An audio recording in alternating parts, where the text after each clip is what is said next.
Our another has asked that we do a special recording today to distinguish between healthy boundaries and being stubborn.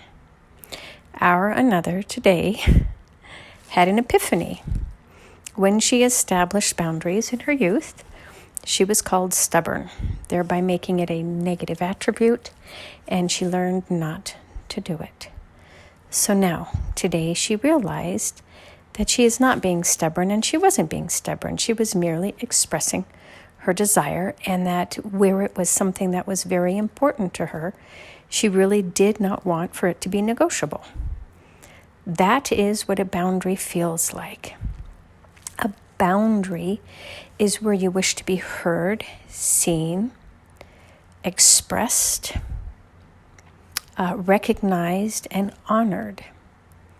Stubborn is where you drag your heels, so to speak, just for the point of being difficult, but not because you are expressing yourself and your wishes and your desires. Now, this was an attribute that was mostly attributed to girls or young women, but it was also attributed to young men, because in the patriarchy, you are meant to accommodate the needs of others at all costs. And in certain households, the boys, just along with the girls, were told that is unacceptable. You are being stubborn, you are being difficult, and I need you to stop that.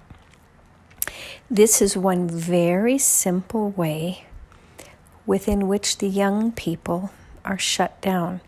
Instead of honoring that boundary and asking more about it, the authority figures oftentimes wish to just get through the process as quickly as possible, and therefore what you do is you shame others for expressing their opinion that is contrary to yours. And being stubborn is not a wonderful or desirable attribute, as most see it, and so they're shamed into changing their behavior. So give this some thought today. When have you been difficult just for the sake of being difficult and contemptuous and grumpy? Just to be that energy? Or where were you speaking up because this is what you really desired or wanted or needed to feel safe, right? When somebody marginalizes or minimizes your perception of reality, this is called gaslighting. It's also a diversionary tactic where they move to a different perspective of conversation rather than meeting you head on, which is, why is this important to you? Is there any room for negotiation? How can we work through me meeting my expectations and you having your needs met? These are the types of conversations that are much better had to collaboratively work through the process instead of just shaming the other person, especially if they are young and malleable and still not certain of what the construct is within which they were born and how to operate effectively and safely within it. It's a process many of you are beginning to recognize now as these higher vibrations of love are coming in and the patriarchy is crumbling around you. You're beginning to feel more comfortable, especially the women, and speaking up about your needs that have not been met. And this does not mean screaming or yelling or arguing. It just simply means expressing. This is what I have never felt comfortable speaking about up to now because I felt like I was never heard, but I really wish to say it now.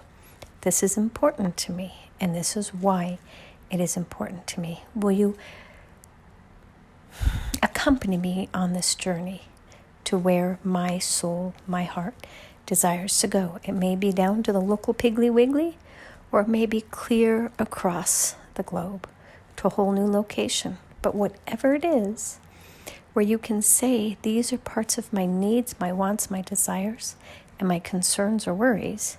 If you put them into those categories, you will begin to see where you and another align most efficiently. And where you don't, in this time of change, it is best to walk away sooner rather than later. Otherwise, it may get a bit bumpy and contemptuous and irrational and costly from a financial perspective. So try to find the highest ground for these diversionary conversations where you divert from the diversion. Now we realize you're thinking, how can a diversion tactic be a diversion of the diversion? And you will understand, because you have all been diverted from your original route, and now we're going to divert you back onto your original route, the route that your soul desired when it came here. So you're really rerouting yourself, hitting the reset on your global GPS tracking system so that from wherever you are at, you go back to that original beacon point on the horizon so that you can fulfill your soul's desires in this lifetime.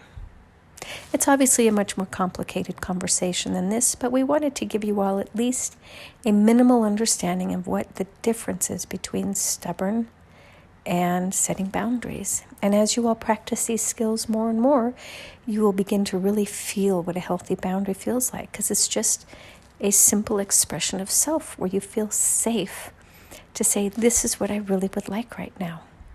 Can you and will you join me? And if not, I'm happy to go by myself as well. And so it is. Namaste.